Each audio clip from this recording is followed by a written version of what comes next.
Welcome to Studio B, here at BNN TV. You're watching It's All About Us. My name is Glenn Williams. And to my right, of course, is Valerie Eliason. Hello, Val. How are you? I'm wonderful, Glenn. We hope everybody...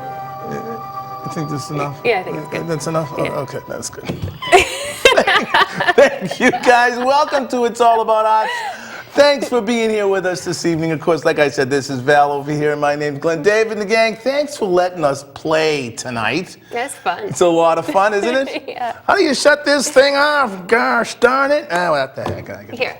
Can you fix it for me? Yeah. Thanks. Listen, we are coming to you live from our beautiful studios here at BNN, and you're more than welcome to join us if you'd like. You can give us a call at 617-543-617-543. 617. Why have I forgotten the telephone number? This is ridiculous. 617-708-3290 for crying out loud, Glenn. There it is right down below us here. See, I scared myself just then. You scared me. This is great. Thank you. You carved this for us. I did. That's beautiful. Thank you for doing that. I think, do you want to put it on your porch for a while and then we'll put it on mine? Or, Yeah. you know, what do we do? We'll do that, put it on my porch. Because just very few weeks from now, I want to remind everybody that coming up very, very soon is Rosendale Open Studios. We're so excited over there in Rosendale about it. It is, of course, an opportunity for you to get into people's galleries and people's personal studio space to see how they work on their beautiful pieces of art. It's going on over 10 years now, 11, 12 years, and it's been a great success. I think there's almost 100 artists going to be involved this year, so I think it's going to be a lot of fun. I love that it's all over the area of Rosendale, too. So people get to explore the neighborhood and the community as much as they get to explore. Well, that's the part art of it. Is spaces. there's a lot of open studios around the city that have them kind of located in one location. You know, they'll use the public this, the public that, and people will kind of show in group shows, which kind of takes away from what open studios really is about. I mean, Jamaica Plain, South End, Fenway do it so that you have to kind of go into the artist's working environment. And I like that. I like the fact that you get to see where the people are working, the kind of atmosphere they're setting for themselves. And that makes it kind of cool. Yeah. What's new and exciting? You had a great weekend. What did you do this weekend? I did. I went to the symphony. I saw they were playing some Dvorak. Yeah. Yes, Have you been to Symphony Hall before? Oh, yeah, yes, Symphony Hall. It's a beautiful place, isn't it? It's gorgeous. Were you on the floor? No, we were on the first balcony. That's even better. Yeah, I love looking down at all the. Yeah. Oh, it's so fun. That's great. Was it a packed house? It was, maybe a couple. What day did you go? Seats on Saturday. Saturday evening, sort of a last-minute decision, but it was great. They had one entire movement that was just strings, and beautiful. That's my favorite. I love it. I didn't realize that you were a classically trained pianist. I have not played for a long, long time. You didn't think I was going to bring that up, did you? You know, you can't tell me anything. She thinks you can tell me these little secrets, and I'm not going to bring them up. But so you have a great appreciation of the classics and stuff, and you picked a good one to go see. Oh, yeah, yeah. When I was at the conservatory, when I was in high school, we used to take lessons over there, and what they did was they brought us over to Symphony Hall, about 15 or 20 of us, and put us up on the stage. Oh, no kidding. And just to show us what acoustics are and how it works, we got a great guest tonight that's going to understand all about this. The instructor walked up to the top balcony and talked to us, just like we're talking right now. Yeah. Clear as a bell. I mean, it was like, I could not believe that because of the contour of the building, because of the way that the building was built, that he could just stand up there and talk. Maybe he's talking like this, but could hear him clear as a bell. So, I mean, that makes for that room one of the best listening rooms around. I mean, in the country, it's beautiful. Absolutely, yeah. Have you ever been to the Maparium? No, I have not. Over by the reflecting pool. It's a giant stained glass globe that you go inside. Mary Baker Eddy. Yes. And, oh my gosh, the acoustics are so fun to play with in there. It's the same in there. Same kind of atmosphere. You know, there's different kinds of acoustics that you want to work with. The recording studio, you want it to be dead dead. Yep. You don't want there to be any reflection. You don't want to. You don't want to hear any secondary sound besides the sound that's being made. Yep. But in a performance or concert hall, you want it to kind of cascade out and resonate just a little bit. Not echo. No. Echo's different, but you want it to kind of be kind of cool. Okay. Saw you down the farmers market. Yes. You came by and said hello. It was always good to see you. Oh, it was cold. Gosh, I felt bad for you. Yeah, it was freezing. It was cold. It was like 45 degrees, 50 degrees. Wait a couple of weeks. We're going to be wanting it to be 45 degrees in a couple of weeks. What happened to that beautiful weather? But the farmers market's going to be there right up until the weekend before Thanksgiving. Yep. So that weekend's probably going to be pretty cold too. Yeah. So, but we're going to be down there. We're going to be having the regular market's going to be going on. There's not going to be any live music. Yeah, it's too cold for the It's too musicians' cold for the fingers. fingers. So it's kind of hard to get people to come out and play. Yeah. But it's good. It's going to be fun. It's awesome. There's still a lot of vendors that are sticking with it. You know, they got their fingerless gloves on, so they can bag up the tomatoes and the carrots and. Oh, it's all root food. Oh, it is. It's all the stuff that grows underground and lots of apples. But come on down. It's still that atmosphere. People are still bringing their families and their kids down there, and kids are running around having a great time. The Philbrook School was down there last Saturday, and they had all of their kids with them, so it was fun to see them running around and enjoying themselves. So Oh yeah, absolutely. it was kind of neat. I've never had such an appreciation for parsnips and rutabaga. Yeah. Potatoes.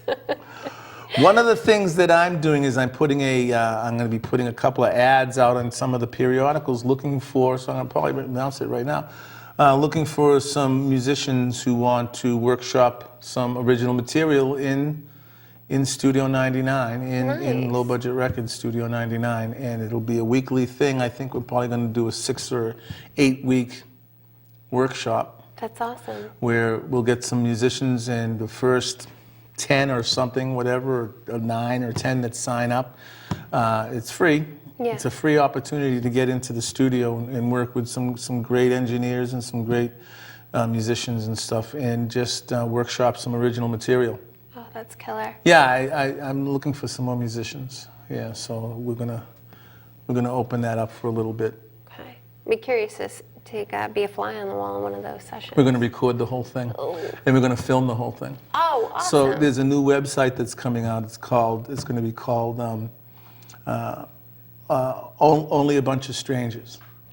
And what it is it's going to be this kind of a workshop. So we're going to be recording it with 3 cameras, and we're going to be editing it down. And it's going to be kind of like a sitting around and talking about music and playing and recording and working on some stuff, probably 3 hours at a time. And then we whittle it down to a 90-minute or an hour-long program that we're going to.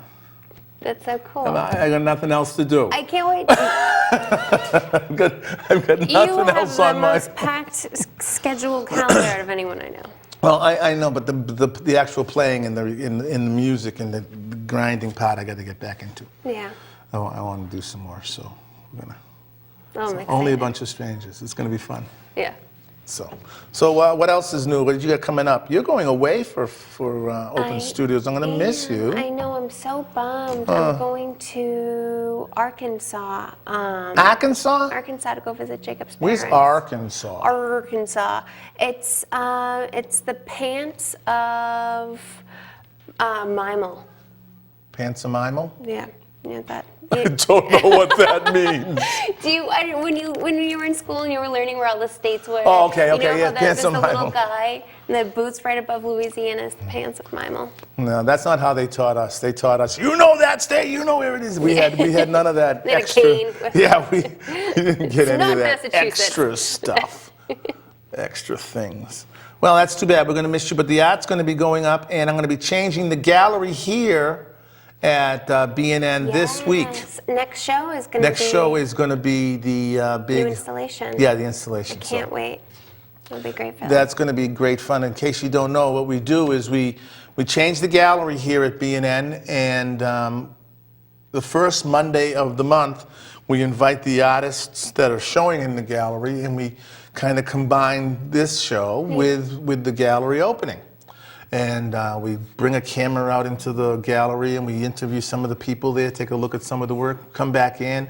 You get to talk to an administrator, one of the artists. I get to do out in the hall, and it's kind of a fun, fast-paced show, but it's been turning into a really an enjoyable part of our programming. So Oh yeah, it's been looking a forward really to that. fun tradition the months Yeah. we get to do it. I love that. Yeah. But one of the things we want to talk about, we're going to get to, is we're very, very proud of our affiliation with our great friends at the Boston Main Streets program. Boston Main Streets is that volunteer-driven organization that helps revitalize business districts around the city. There's about 20 of them. And what they do is they work with the property owners to make sure that they have the right demographic information to put the proper business down on the first floor. And then once the business is in there, they have another part of the organization, another aspect of it that comes and talks with them about design, about how it should look, you know, keeping it historically, you know, preserved so that they don't start painting over brick and stuff, just making sure that things are kind of kept tight and in the tradition of the community and in the neighborhood.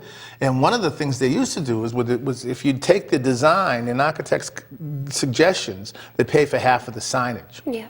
So that was kind of like a carrot that got a lot of people involved in Main Streets. And then the promotions committee, which runs all kinds of events and stuff around the city. Taste of Rosendale. Yes, Taste of Rosendale, which we just had, which was an awful lot of fun. It was a great tribute to the great late mayor of the city of Boston, Tom Menino. His wife Angela was there. But these are the kind of things that Main Streets does. And they bring people down to the community and to the business districts so they can discover the cool things that are there. Which is everything. Yes, it is, which is everything. So if you see someone in a Main Street t-shirt, I know I say it all the time, but we really appreciate it. Please tell them thank you for us. Tell them that Val and Glenn really appreciate their support here at BNN. Absolutely. They're all volunteers. They are, and that's just it. They only do it because they love their community. Exactly. You know, so.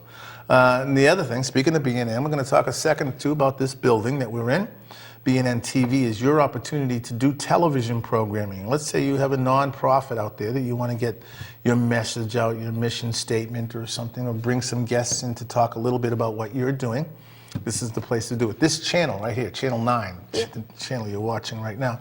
And you'll be able to come in and do either a half an hour or an hour-long program, minus the technical getting things on and off part.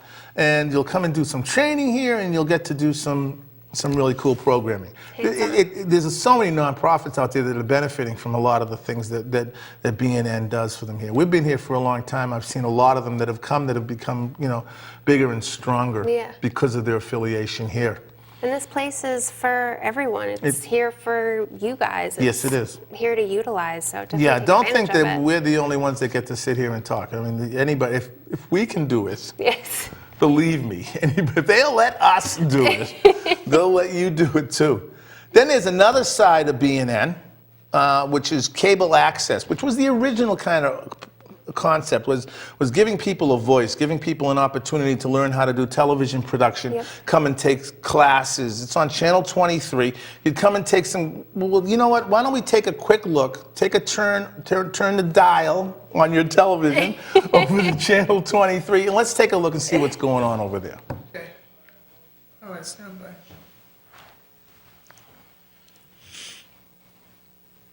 I'm Glenn Williams. I'm Valerie Eliason. They don't know what they're doing over there. Apparently not. They're having a. I give them license to do whatever they want with this show, and that just proved. That's great, David. Where did you find that? That was a fun surprise.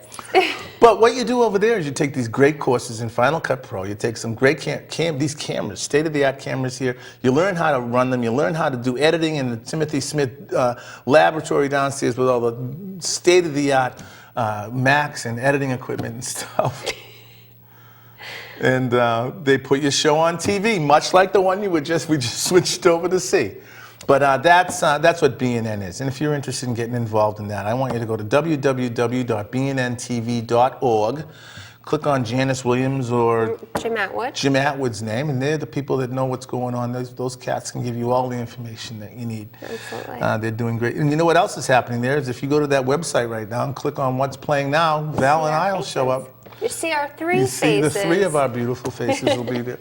So we're streaming all over the place. We're doing all kinds of great things. You know what? We got some great guests Yeah, too. we do. You got a Val's View coming up. Listen, Yeah. gang, we're going to take a break. Thanks for being here with us. Don't go away. We've got a great show. I'm Glenn Williams. And I'm Valerie Eliason, and you're watching BNN TV's It's All About Arts. We'll be right back.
Well, welcome back, gang. Thanks an awful lot for hanging in there with us. You're watching BNN TV's It's All About Arts, and we're coming to you live from our beautiful studios here at BNN.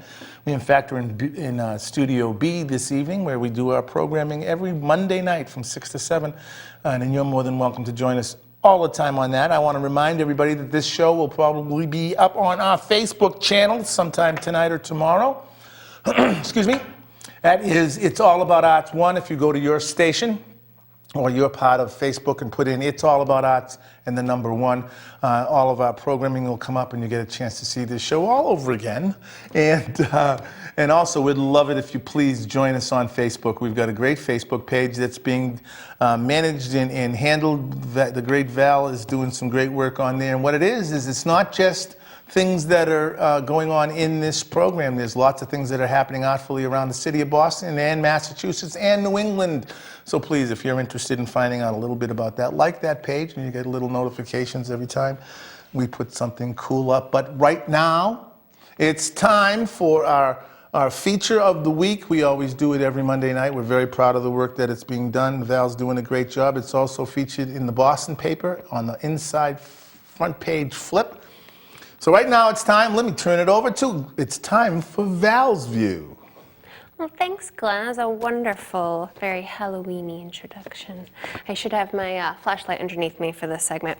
So we have a couple great things going on over the next couple of weeks in the city of Boston. First off, we have Trash Bash. And this is Somerville's 3rd annual recycled art show. So it's really unique art show that probably not going to see another one like it until the next Recycled Trash Bash. So it's going on Sunday, November 8th from 2 to 8 p.m. at the Aeronaut Brewery in Somerville. So Three Graces Production and Aeronaut Brewery paired up for this annual Trash Bash that's become sort of a tradition in Somerville now. The show features 75 local artists that all come together and use recycled materials to create these amazing sculptures and installations. They use glass, rubber bands, plastic bottles, anything you would find at home in your recycling bin, they use and they make amazing art out of. It's definitely going to be some amazing one-of-a-kind pieces there, and the event is free, as all art events should be, I think. So it's a great way to celebrate sustainability and promote recycling and celebrate community. So definitely go check that out. It's fun for everyone and it's free. So second on our list, we have Fall South Boston Open Studios. This is one of my favorite open studios, just because I got to participate in it a couple of times a few years ago, and the sense of community in South Boston is really overwhelmingly wonderful. It's going on November 7th and 8th, which is also the weekend of Rosendale Open Studios. So if you're going to the South Boston one, you have to check out the Rosendale one too. It's going on at the Distillery Gallery and King Terminal Studios. There's so many incredible, talented artists that are in South Boston. And I especially feel like the Distillery is such a unique place where it's almost like one giant maze labyrinth of art, where you walk down the halls and you turn a corner and there's music, and you turn a corner and there's pottery, and it's really incredible. You just get submersed into this atmosphere and unique culture that is South Boston art. So definitely go check that out. There's always tasty wine for the adults and snacks for the kiddos. So you want to go see that, and it's also free. So third on our list, we have Women Musicians Network, and that's going on Tuesday, November 10th from 8 to 11. It's going on at the Berkeley Performance Center. So the Women Musicians Network show is a high-powered and eclectic annual event that features jazz, pop, R&B, Baltic type music, lots and lots of various genres of music. There's going to be special guests that add their sort of flair and style to the evening, and it's an incredible, exciting night of dance, poetry, and song at the Berkeley Center of Music.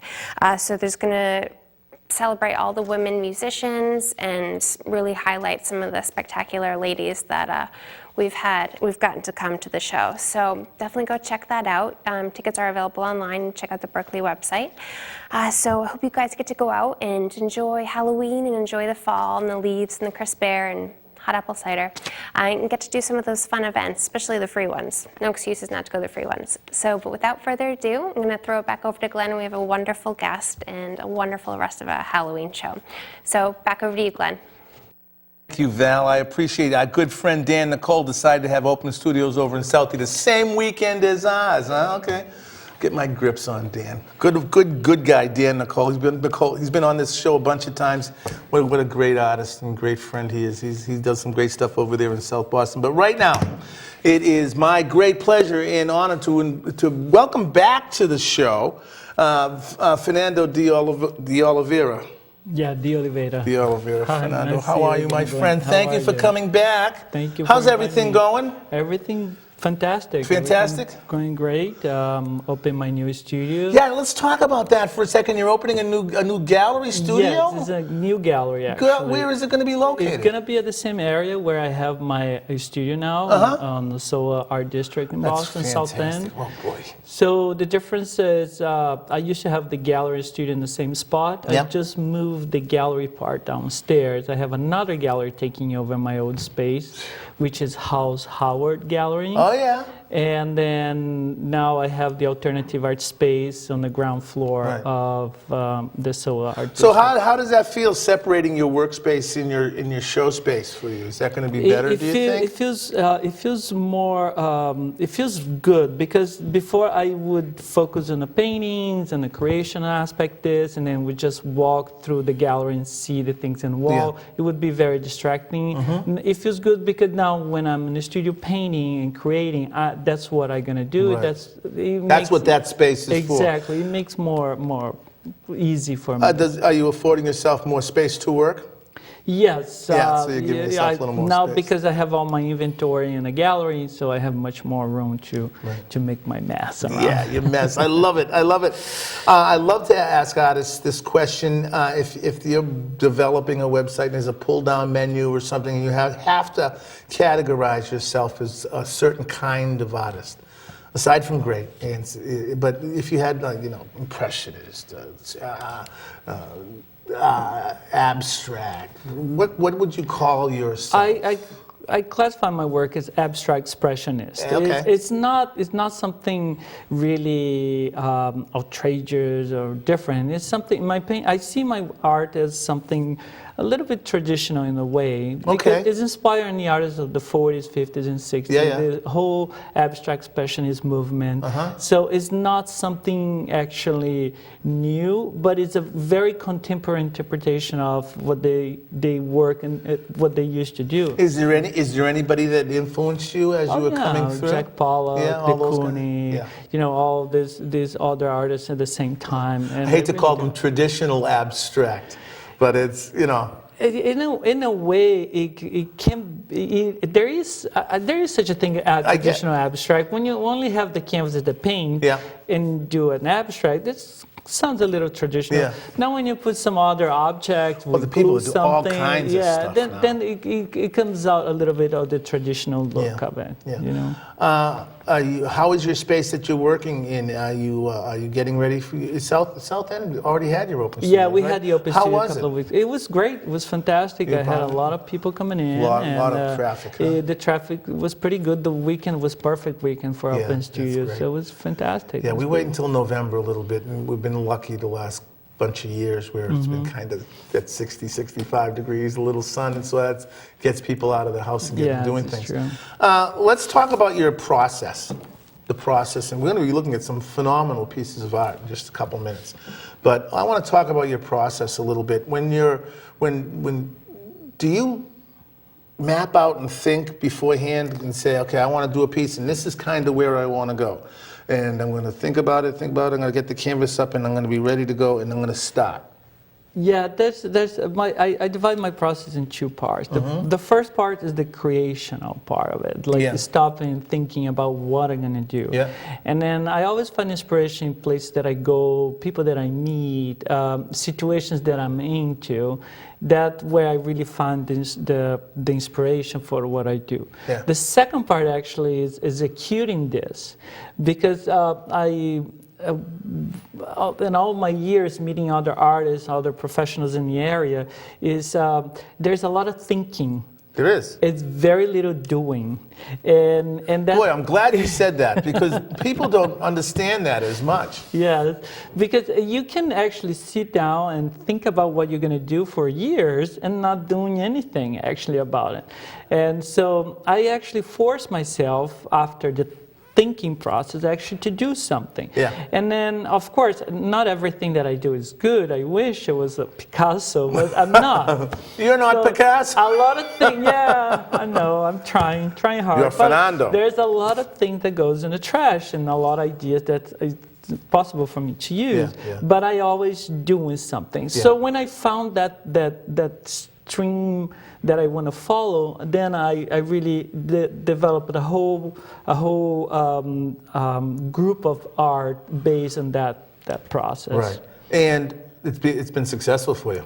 Yes, it's working. I'm very lucky. It's working. I think there's a little bit of luck, a little bit talent, and a lot of work. Okay, I'll let you say that. When you're working, do you set an atmosphere for yourself? Is the lighting just on your canvas? Is Beethoven screaming in the background? Is there anything going on? Not. After you work in so many years, I'm a full-time artist. That's what I do for a living. Yep. So after you work so many years, Yeah. the process is much more simpler. It's less Hollywood. It's less romantic. I actually listen to Lady Gaga, Britney Spears, Well, no, that's Madonna. That's you know? fine. No, that's fine. And that's my whatever's neighbors, putting. they hate me because I sing along. So. Oh, that's perfect. But it's a very exhausting process in a way that when I paint, I usually work a month or two in a row every day, and then I have to take a break basically at the same time because it's very draining mentally and physically speaking. Are you working on more than one piece at a time? I usually do. I usually do one or two or three because the drying process. So what are you working in? Are you working in oils or acrylics? Acrylic. I do acrylic on canvas. It's so thick. You got to let it set up. Yeah, it takes a couple of weeks to dry. We talk about it. Let's take a look at a couple of pieces if we can, because I think you're going to really understand the process when we get a look at it. Look at this. Yeah, that's the string. This piece is 72 by 72 inches. I do a lot of large pieces, and I see myself doing much more bigger art than the smaller ones. I have a lot of small pieces in the studio because, of course, not everybody has a big wall for that. And you have paint left over. Yeah, exactly. but that piece actually it was inspiration for another project that I had. Unfortunately, I don't have here to show you. It was a scarf. I did a series last year as a scarf on silk. Oh, really? Yes. So it's a silk scarf that hand rolled. I found the same people who make scarf for Prada, Gucci, Hermes. So it's a very high quality scarf and printed in the same image of the canvas. So I decide every year I'm going to do a different scarf. So people, if you want to give a Christmas present or a gift to someone that you love, I mean, how nice it is, a beautiful scarf, and a limited number, edition. So. Okay, let's move through some of these. This shows the size. This is some very large this pieces. is in my old gallery actually, and the white thing that you see in your left, that's it was a funny story about this work. I finished, I love it, I like the colors, I like everything that happened over there, but I didn't have any idea what I would call it. I didn't have a name for it. So I went to my Facebook page and I asked for people in my Facebook friends what they you're thought braver about than it, I am. what name they would put it. So I had all kind of names. They're all very nice. I want to thank you everyone for that. But a friend of mine from Florida, which was a former art dealer of mine, Peter, he suggests dancing ladies. And then the funny thing about this is everybody, when they look at the painting, they see people dancing. Oh, that's excellent. So it was a very fortunately idea I had, and I love it. I love everything about it. This one here. This one, Gravity. This one. Yeah, actually, this work was the last one I did. I stopped working in July because I had so much going on, and that was the last piece that I did. It still is not finished yet. There's some details that I want to work on it, and the title too. I still going to spend some time staring at it and see what comes up. Right. But I usually work large pieces in the summer. Because how big is this piece? This is also 72 by 72. In the summer, it's better for me to work large pieces because it dries faster, and I can actually work. It's more exciting for me to work because it dries quicker. I can lay up the colors. It's much more fun working on large pieces in the summer. That's amazing. That's great. What's the address of your room where you show off? Now, all my work is going to be at the Alternative Art Space, which is 460C Harrison Avenue, Gallery 21C. And you just follow the brick road and by the parking lot. Give us the website too, which we're going to link up to. It's all about art, so people, because Janice and I were going through it earlier. It was just beautiful. Yes, the website of the gallery is alternativeartspace.net. Works. Alternativeartspace.net. Fernando, thank you so much. Thank you so Thanks very for being much. here. Thank you. Let us know, keep us informed as what's going on, will you? Definitely. Okay, great. Thank Listen, you so gang, you're much. watching BNN TV's It's All About Us. We've got another great guest coming up, so please do not go away. We'll be back in just a couple of minutes, gang. Be right back.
Welcome back, gang. Thanks an awful lot for being here.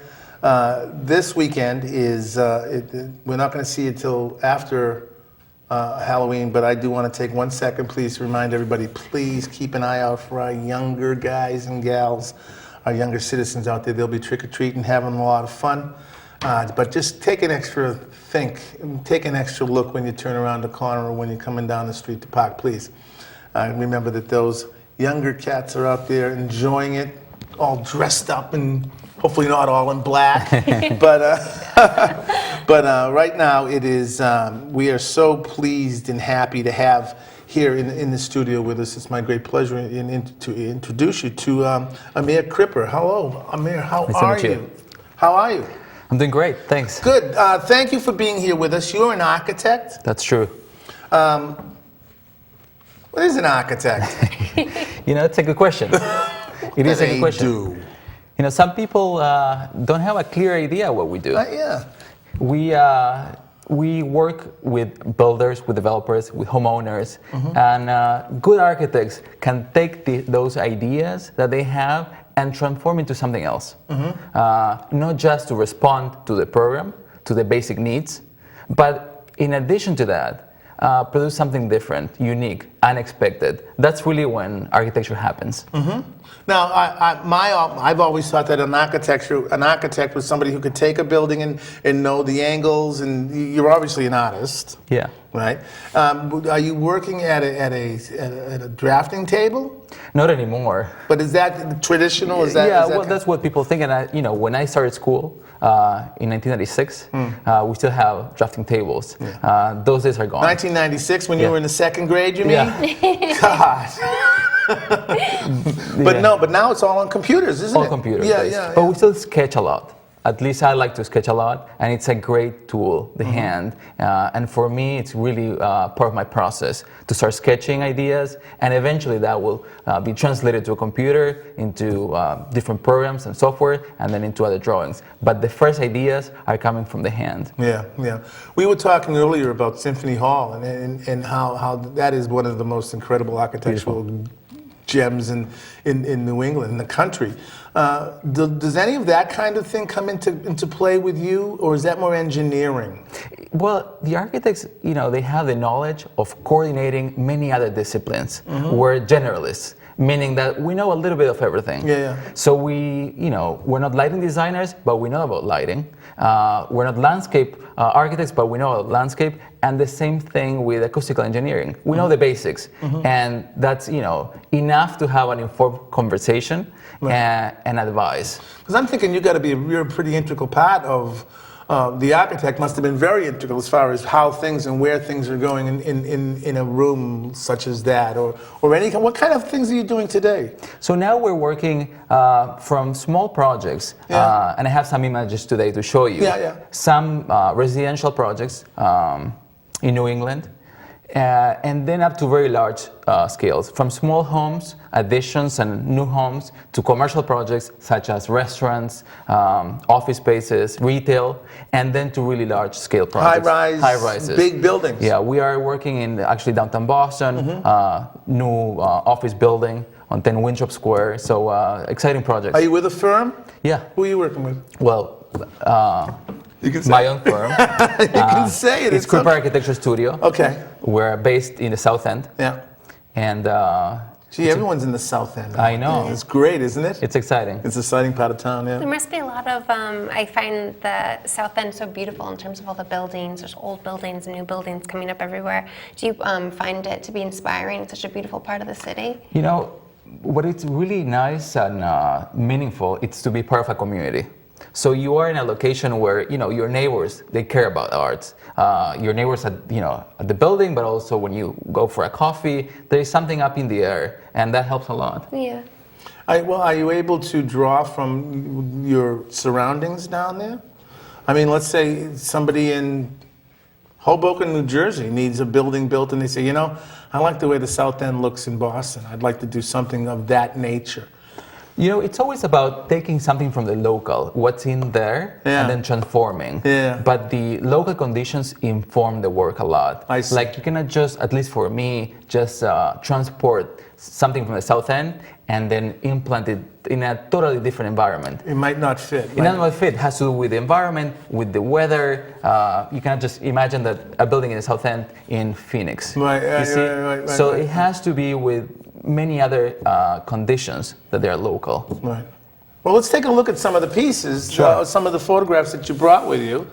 Let's see, what is it? So what we're seeing now is an interesting project. It's an addition to a house in Maine.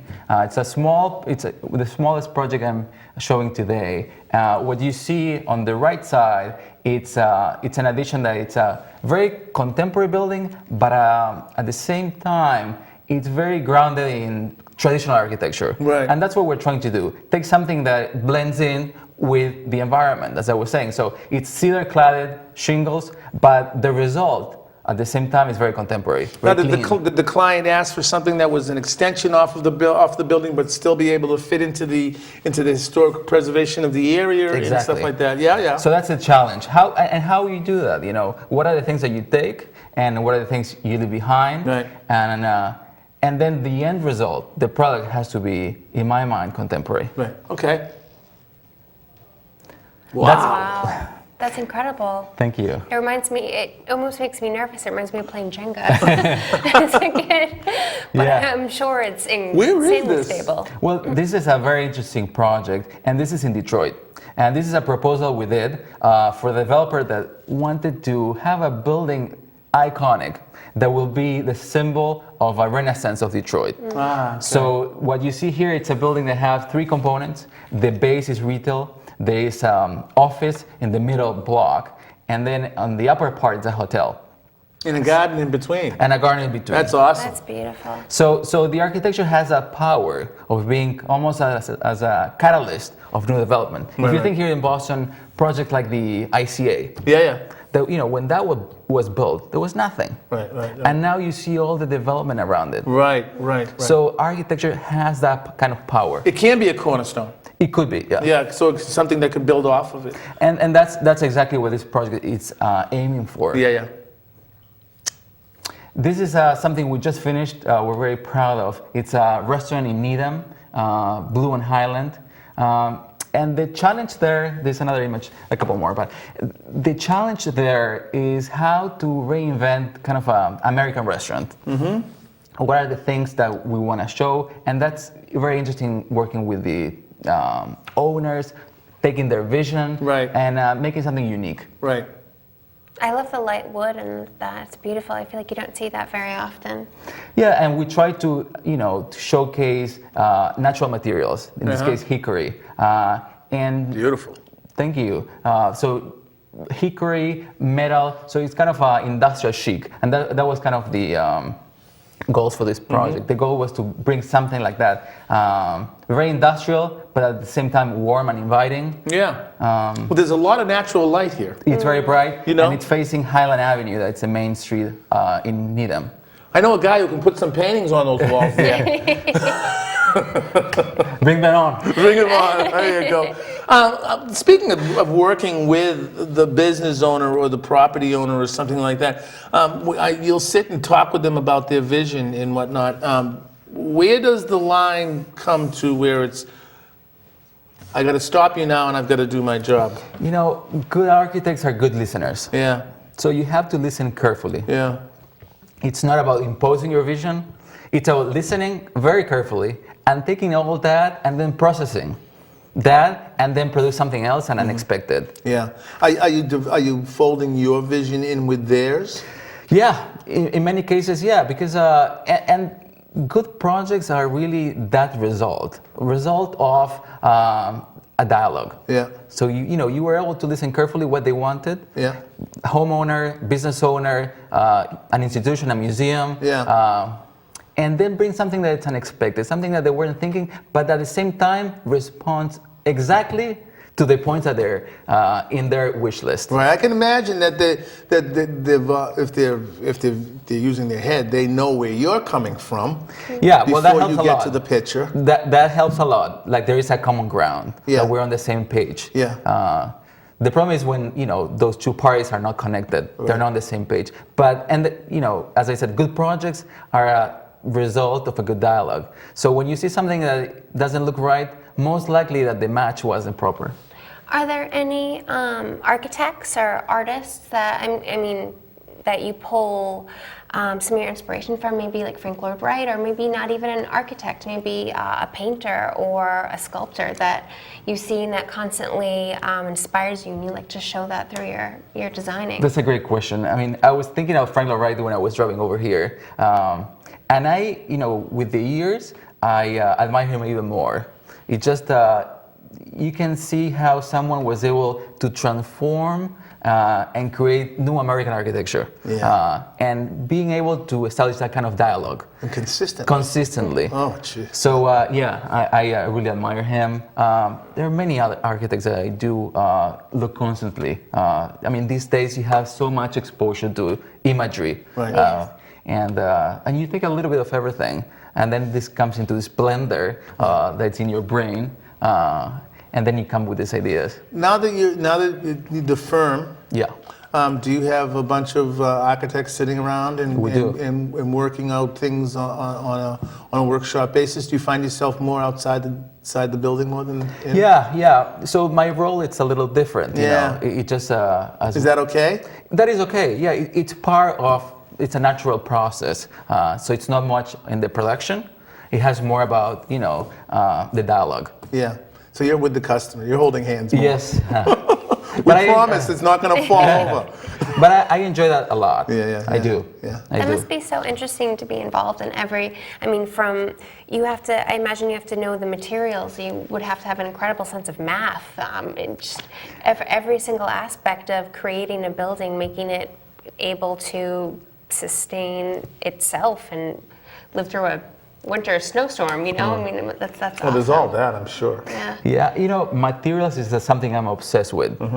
And taking those materials and having them do something unexpected, something, like the project I was showing about the restaurant, taking the planks of hickory, and because of the size, the way they're treated, they become something different.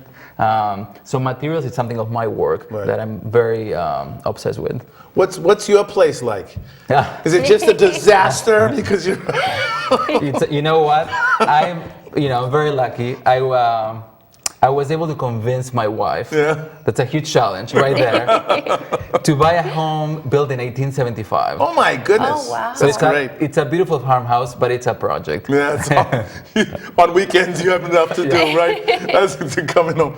You know what my bride did today? She sent me an edible arrangement. Sent it to school. Oh. Nice. It was very nice. That's very nice. It was just for helping her with the laundry. Janice is awesome. She is something, isn't she? Yeah. Well, this is very exciting, actually. I love architecture. I've been with the Main Streets program for a long time. We're always looking at buildings. This building here. When you got here, we were talking about it. You said this is a fascinating building. It's beautiful. Isn't it something? I really like, they left many of the historical components in place. Very important. And the contrast with the new, it's really powerful. Yeah, we love it here. I want to thank you very much. Is there a website people can go to? Absolutely. It's kripperstudio.com. Thank you very much for being here, Amir. I really appreciate you being here. Will you say goodnight with us? You don't mind, do you? Sure.